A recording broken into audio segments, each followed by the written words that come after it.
হঠাৎ করে ফুলগুলা দেখে চোখ আটকে যায়। আর ফুল দেখতে কার না ভালো লাগে।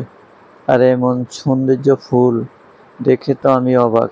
তাই দেরি করলাম না, ওই লোকের হাত থেকে ফুলের তোড়াটা নিয়ে ভিডিও বানাতে শুরু করলাম। কিন্তু সবচেয়ে আশ্চর্যের বিষয় হলো এই জিনিসটা, এই ফুলগুলা নিয়ে যখন আমি নাড়াচাড়া করতেছি, তখন আমি ফলো করলাম ওই লোকটা মানে একটা কেমন জানি একটা টেনশনে পড়ে গেছে।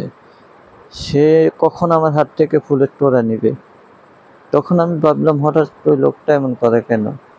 যদিও তখন বুঝি না, কিন্তু পরে আমি ভাবলাম হয়তো আমার কাছে এটা খেলনা মনে হয়েছে, বা ফুলগুলা নিজে ভালো লেগেছে বিটা নিয়ে নিয়েছি। কিন্তু তার তো এই ফুলগুলার মাঝে রুটি রোজগারের সঞ্চয়।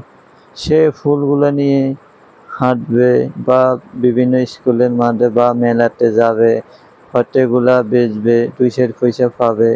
এটা নিয়ে তার জীবন চলে সংগ্রাম করে, বেঁচে থাকার সম্পদ। হয়তো আমার কাছে এটা কয় টাকা দাম বা এমন লাগছে এটা কি হইবে আর পড়ে গেলে, কিন্তু তার কাছে এটা তার সম্পদ। কেননা তার এই ছোট্ট এই ফুল এগুলো নিয়ে তার জীবন। এগুলো নিয়ে সে হাটে বাজারে বেড়ায়, বেচে 2 পয়সা পায়, জীবন চলে, সঞ্চয় চলে, পরিবেশ চলে। তাই যে এই কারণেই আমি এগুলো বলতেছি, সব ফুল কিন্তু ফুল না।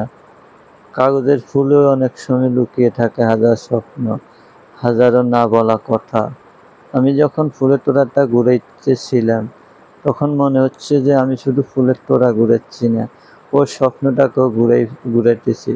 আর ওই লোকের অবস্থা আমি মিলে দেখতেছি, মনে হচ্ছে তার অনেক বড় ক্ষতি হয়ে যাবে, তার মাঝে একটা ভয় কাজ করতেছে। এই কারণে আসলে আমরা অনেক সময় ছোট্ট কিছু ভুলের কারণে হয়তো অনেক মানুষের স্বপ্ন নষ্ট হয়ে যায়। আমরা এই ফুলগুলো নিয়ে এই কারণে আমি ভিডিও বানিয়েছি বা বলতেছি, আপনারা দেখতে পাচ্ছেন অলরেডি উনি হাতে নিয়েছে। হয়তো আমার কাছে এটা খেলনা ফুল মনে হচ্ছে, অথচ ওর জন্য এটা অনেক বড়। কারণ ওর এটাই ব্যবসা, ওটাই পুঁজি, ওইটা দিয়ে সে মানুষকে বেচে আনন্দ দিয়ে জীবন চলে। তাই এগুলো যেখানে দেখবেন, আমি মনে করি আমরা যারা অন্তত করে খাইতে পারি, আমরা তাদের থেকে ফুল নেওয়া দরকার, এবং নিয়ে তাদেরকে একটা ভালো পয়সা দিলে ওই মানুষটা খুশি হয়। এ কারণে এসব লোককে কখনো ঘৃণা করবেন না, পারলে এদের থেকে কিছু নেবেন। যদি দাম একটু বেশি দিতে পারেন তাহলে আরো ভালো। কেননা সব কিছুর কিছুর মাঝে স্বপ্ন লুকিয়ে থাকে।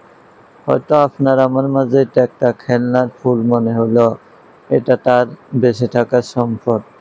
আর অবশ্যই ভিডিওটি ভালো লাগলে সবাই লাইক শেয়ার করে দিবেন।